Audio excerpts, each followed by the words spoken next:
I really don't care what happens to her at all. I don't care. Like, everybody they tiptoe around with this social media, but what y'all don't get is that it be real consequence for y'all little flexes, y'all quick flexes for $300 that you need. It be consequence. Stop scrolling. You won't believe what Teyana's daughter just told Aaron Pierre and how he broke down trying to explain himself. This moment might have changed everything, and not just for Teyana, but for the fragile bond between her daughter, her past, and the man trying to find space in their future. It all started off like any normal afternoon. Teyana was at home, trying to keep things light. Music was playing, her daughter was in the other room drawing, and Aaron had just pulled into the driveway with takeout from her favorite spot. But the tension wasn't new. It had been building for weeks. Ever since Teyana started letting Aaron come around more often, not just late at night or when her daughter was away with Amon, but casually like family. Teyana's daughter noticed, and she wasn't having it. Aaron wasn't trying to rush anything. That was the last thing he wanted. But from the outside looking in, that's exactly how it looked. Like he was slowly moving into a space that was already occupied in a little girl's heart. A space no man could ever fully replace. And deep down, Aaron knew that. But knowing it didn't make it easier. He tried everything. Jokes. Compliments. He even bought her a sketch pad once when he noticed her doodling. She said thank you, quietly, barely above a whisper, then left the room.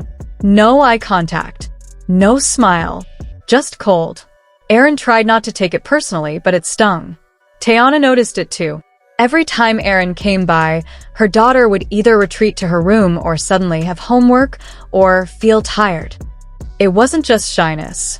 It was resistance. Silent, but loud. Teyana sat her down one night and asked gently, "What's going on, baby? You don't like Aaron?" Her daughter hesitated, then shrugged. "I just don't get why he's here all the time." Then, after a long pause, "Where's Daddy?" That question broke something in Teyana. She'd worked so hard to protect her daughter from the messiness of her breakup with Amon. She never badmouthed him, never let the media nonsense spill into their home. But no matter how quiet she kept things kids know, she took a deep breath, trying not to let the guilt show. "Daddy still loves you. You know that, right?" Her daughter nodded, but her eyes didn't match the nod. Teyana continued, "And I'm always going to be here. That's never changing." Another pause, then the words that made Teyana freeze. "But he's not my dad. He never will be." Teyana felt her heart sink. She looked toward the door, hoping Aaron hadn't heard. But he had. He was in the hallway, frozen in place, takeout bag still in his hands. He didn't move, didn't speak, just stood there, absorbing every word, like a punch to the chest. Later that night, after her daughter had gone to bed, Teyana found Aaron sitting alone on the back porch, food untouched, elbows on his knees, head low. She didn't need to ask. He'd heard everything. "She didn't mean it like that," Teyana whispered, placing a hand on his shoulder. He looked up slowly. His eyes were glossy, but he forced a smile. "She's right, though. I'm not her dad." There was a long silence, the kind that says more than words ever could. "I didn't come here to be a replacement," he finally said. I care about you, and I respect your family. Even if it's broken, it still means something. I just wanted her to know that." Teyana squeezed his hand. "Then tell her." The next day, Aaron decided to do something he'd been avoiding, talk to her one-on-one. No cameras, no audience, just him and her. He waited until the afternoon when Teyana was busy in the kitchen and her daughter was outside sketching flowers near the fence. He walked out slowly, careful not to spook her. She glanced up when she heard his footsteps, then immediately looked back down at her sketch pad. Aaron sat a few feet away, not too close, just close enough to be heard. "I like your drawings," he said softly. "You're really talented." She didn't respond, just kept shading a petal with her pencil. "I know you probably don't want to talk to me. That's okay." Still nothing. "I just want you to know, I'm not trying to be your dad." She stopped sketching. Her hand froze midline. Aaron continued, "I know who your father is, and I'd never try to take that from you. I respect him. I respect what you two have. That's forever. No one can change that. She finally looked up. Not with anger, but with confusion. Maybe even pain. Aaron took a breath. I just want to be someone who respects your mom, makes her smile, and if someday you ever want to talk or ask questions or just need something, I'll be there. That's all. For a long time, she didn't say a word. Then she whispered, "You don't hate my dad?" Aaron smiled gently. "No. I could never." Another long pause. "Okay," she said softly, then looked back down at her drawing. It wasn't a full conversation. It wasn't a breakthrough, but it was something. A moment. And for Aaron, that was enough. When Teyana found out, she didn't cry in front of them. But later that night, when she was alone in the bathroom brushing her teeth, the tears came. Not because she was sad, but because she realized Aaron might actually be the kind of man who could handle this complicated, layered life of hers. That evening, her daughter quietly left a small sketch on Aaron's seat. It was a drawing of 3 people, a woman, a man, and a girl, standing in a garden. The man was holding flowers, not the girl's hand. It was subtle, but it meant everything. Aaron saw it and blinked hard. He didn't say anything, just smiled, folded the drawing, and tucked it into his wallet. But the story didn't end there. Because that same week, Iman showed up unexpectedly.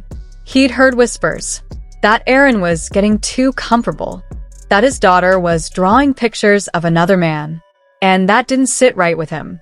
He knocked on Teyana's door one evening, jaw tight, heart racing. She opened the door, stunned. "I just want to see my daughter," he said flatly. Teyana didn't argue. She called her down. Iman hugged her like he hadn't in months. Held on just a little longer than usual. She hugged back, but with a new kind of calm. Then she said, "Aaron said he's not trying to be you." Iman pulled back, confused. "What?" She repeated, "He said he respects you." That caught Iman off guard. He looked at Teyana. She gave him a knowing look. Iman didn't say much after that. He just nodded, kissed his daughter's forehead, and walked out slower than he came in. Back inside, Aaron was in the kitchen, washing dishes. He'd stayed out of the way, on purpose. Teyana walked in and leaned against the counter. "He knows," she said quietly. Aaron kept scrubbing. "Okay." He didn't flip. "But he's watching now." Aaron nodded. "I'd be watching too." And that's what made Aaron different. He wasn't trying to dominate. He wasn't trying to erase anyone. He was just trying to exist without stepping on broken pieces. Weeks passed, and the tension started to shift. Teyana's daughter would now sit in the same room as Aaron without retreating. She'd still be quiet, but she stayed. One afternoon, she asked him if he could buy more colored pencils. He said sure, and the next day he showed up with 5 different packs. Crayola, Prisma, even the fancy ones artists use. She smiled. Just a little. But it was real. The walls weren't down, but they were cracked. And that's all Aaron needed. The internet, of course, caught on. Photos leaked. Tweets went viral. Everyone had an opinion. Some said Aaron was doing too much. Others said he was a real one for how he handled it. The truth is, no one really prepares you for this. For the kind of emotional terrain you walk into when you step into someone else's story halfway through. When the pages have already been written in pain, in loss, in memories that don't include you. It's not a fresh start. It's a continuation. A delicate balance between being present and not intruding. Between showing up and knowing when to step back. Most people don't have the patience for it. Most people want to be the main character. Aaron didn't.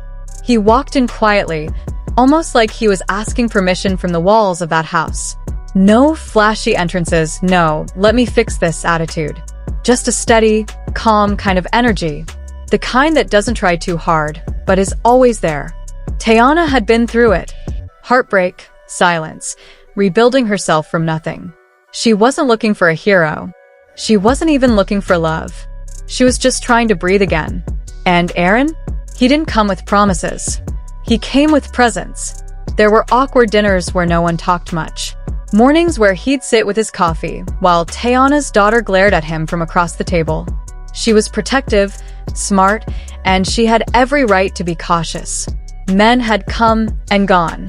Words had been spoken and never followed through. Why would this time be any different? Aaron didn't flinch. No gifts. No fake charm. Just quiet presence. He never asked to be dad, never forced memories that weren't his. He simply stayed, in the background, steady, patient. Then one ordinary evening, everything shifted. Teyana's daughter, halfway up the stairs, turned back. Hair messy, plate in hand. "Are you staying for dinner?" she asked, not cold, not warm, just curious. Aaron blinked, caught off guard. "If that's okay with you." She nodded. "We're having lasagna. No dramatic music. No big moment."